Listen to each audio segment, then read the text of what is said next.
Hi all, അസ്സലാമു അലൈക്കും. Welcome back to Silnas kitchen. ഇന്നത്തെ റെസിപ്പി മുട്ട കൊണ്ട് വളരെ എളുപ്പത്തിൽ തയ്യാറാക്കിയെടുക്കാൻ പറ്റുന്ന നല്ല ടേസ്റ്റി ആയിട്ടുള്ളൊരു വെറൈറ്റി പലഹാരത്തിൻ്റെ റെസിപ്പിയാണ്. ഭയങ്കര സിമ്പിളായിട്ടുള്ള നല്ല ടേസ്റ്റി ആയിട്ടുള്ള ഒരു അടിപൊളി പലഹാരമാണ്. അതുകൊണ്ട് തന്നെ വീഡിയോ സ്കിപ്പ് ചെയ്യാതെ മുഴുവനായിട്ടൊന്ന് കണ്ടു നോക്കണേ. റെസിപ്പിയിലോട്ട് കിടക്കുന്നതിന് മുമ്പായി സിൽനാസ് കിച്ചൺ ചാനൽ ആദ്യമായിട്ട് കാണുന്നവരാണെങ്കിൽ പ്ലീസ് ഒന്ന് സബ്സ്ക്രൈബ് ചെയ്തേക്കണേ. ഒപ്പം തന്നെ ഈ വീഡിയോസ് നിങ്ങൾക്ക് ഇഷ്ടപ്പെടുകയാണെങ്കിൽ ഒരു ലൈക്ക് ചെയ്ത് ഷെയർ ചെയ്ത് സപ്പോർട്ട് ചെയ്യാനും മറക്കരുത്. ഇനി നമുക്ക് ഇതെങ്ങനെയാണ് തയ്യാറാക്കുന്നതെന്ന് നോക്കാം. ഇതിനായി ഞാനിവിടെ 4 കോഴിമുട്ടയാണ് എടുക്കുന്നത്. ഇതുപോലൊരു പാത്രത്തിലേക്ക് ആദ്യം പൊട്ടിച്ചൊഴിച്ച് കൊടുക്കാം. ഈ ഒരു മുട്ട എടുക്കുന്നതിനനുസരിച്ചാണ് ബാക്കിയുള്ള എല്ലാ ഇൻഗ്രീഡിയൻസിൻ്റെ അളവും ചേർത്ത് കൊടുക്കുന്നത്. ഇനി ഈ മുട്ട നന്നായിട്ടൊന്ന് അടിച്ച് പതപ്പിച്ചെടുക്കണം. ബീറ്റർ വെച്ചിട്ട് വേണമെന്നുണ്ടെങ്കിലും ഇതേപോലെ അടിച്ച് പതപ്പിച്ചെടുക്കാവുന്നതാണ്. അല്ലാതെ മിക്സിയുടെ ജാറിലിട്ടിട്ട് അടിച്ചെടുക്കരുത്. അപ്പോൾ ഈ ഒരു പലഹാരത്തിൻ്റെ പരുവം തെറ്റിപ്പോവും. ഇപ്പോൾ ദാ ഈ മുട്ട നന്നായിട്ട് അടിച്ച് പതപ്പിച്ചെടുത്തിട്ടുണ്ട്. ഇനി നമ്മുടെ ഈ ഒരു പലഹാരത്തിന് നല്ലൊരു മണത്തിന് വേണ്ടി ഒരു 3 ഏലക്ക ഇട്ട് കൊടുക്കാം. വാനില എസൻസ് ഉണ്ടെന്നുണ്ടെങ്കിൽ അത് ഒഴിച്ചു കൊടുത്താലും മതി.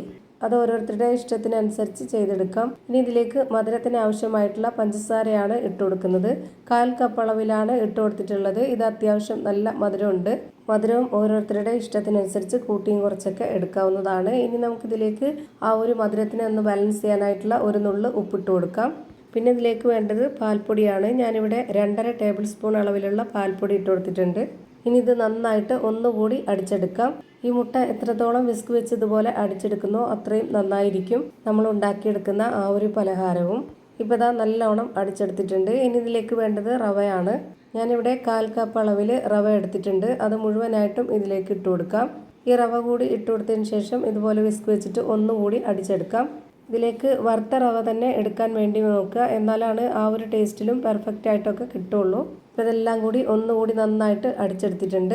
ഇത്രയും തന്നെ. ഇനി ഇതിലേക്ക് പാലോ വെള്ളമോ ഒന്നും തന്നെ ചേർക്കേണ്ടതില്ല. ഇതാണ് ഇതിൻ്റെ കറക്റ്റ് ആയിട്ടുള്ള പരുവം. ഇനി ഞാനിത് ആവിയിലാണ് വേവിച്ചെടുക്കുന്നത്. അതിന് വേണ്ടിയിട്ട് സ്റ്റീലിൻ്റെ ഇതുപോലുള്ള ചോറ് കഴിക്കുന്ന പാത്രത്തിലാണ് ഇത് ഒഴിച്ചു കൊടുക്കുന്നത്. ഈ പാത്രത്തിൽ കുറച്ച് നെയ്യൊന്ന് സ്പ്രെഡ് ആക്കിയിട്ടുണ്ട്. അപ്പോൾ പെട്ടെന്ന് തന്നെ ഇളകി വരികയും ചെയ്യും. അതുപോലെ തന്നെ ഈ പലഹാരത്തിന് നെയ്യിൻ്റെ ആ ഒരു പ്രത്യേക ടേസ്റ്റൊക്കെ ഉണ്ടാവും. ഇനി ഞാനിവിടെ സ്റ്റവിലേക്ക് ഒരു പാൻ വെച്ച് കൊടുത്തിട്ട് ഫ്ലെയിം ഓൺ ആക്കി കൊടുത്തതിന് ശേഷം അതിലേക്ക് കുറച്ച് വെള്ളം ഒഴിച്ചു കൊടുത്തു. പിന്നെ അതിലേക്കൊരു റിങ് ഇറക്കി വെച്ച് കൊടുത്തതിന് ശേഷം അതിന് മുകളിലേക്കാണ് ഈ ഒരു പ്ലേറ്റ് വെച്ച് കൊടുത്തിട്ടുള്ളത്. ഇനി നമുക്കിത് ലോ ഫ്ലെയിമിൽ ഇട്ട് കൊടുത്തതിന് ശേഷം ഇത് നല്ലപോലെ ഒന്ന് വേവിച്ചെടുക്കാം. എയർ ടൈറ്റ് ആയിട്ടിരിക്കാനായിട്ട് ഇതിൻ്റെ അടപ്പിൻ്റെ ഈ ഒരു ഹോളിൽ ഒരു പേപ്പർ തിരികെ വെച്ച് കൊടുത്തിട്ടുണ്ട്. ഒരു 7-8 മിനിറ്റ് മതിയാവും ഇത് വെന്ത് കിട്ടാനായിട്ട്. ഇനി നമുക്കിതിൻ്റെ ഫ്ലെയിം ഓഫ് ചെയ്ത് കൊടുക്കാം. നല്ലപോലെ വെന്ത് കിട്ടിയിട്ടുണ്ട്. ഇത് ചൂടാറിയതിന് ശേഷമാണ് എടുക്കുന്നതെങ്കിൽ നമുക്ക് അതിൻ്റെ വക്കൊക്കെ തനിയെ വിട്ടുവരും. ഞാനിപ്പോൾ ചൂടോടുകൂടി തന്നെ എടുത്ത് കാണിക്കുന്നതുകൊണ്ട് ഇതിൻ്റെ വക്കൊന്ന് ഇളക്കി കൊടുക്കുന്നുണ്ട്. എന്നതിന് ശേഷം നമുക്കിഷ്ടമുള്ള ഏത് ഷേപ്പിലോ വലിപ്പത്തിലോ വേണമെങ്കിലും നമുക്ക് കട്ട് ചെയ്തെടുത്ത് കഴിക്കാവുന്നതാണ്.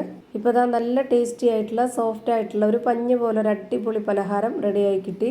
എന്തായാലും എല്ലാവരും ഒന്ന് ട്രൈ ചെയ്ത് നോക്കുക. വളരെ സിമ്പിളായിട്ട് തയ്യാറാക്കിയെടുക്കാൻ പറ്റിയ ഒന്നാണ്.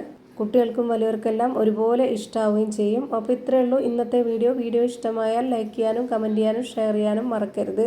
പുതിയൊരു വീഡിയോയുമായി വീണ്ടും വരും. Thank you for watching.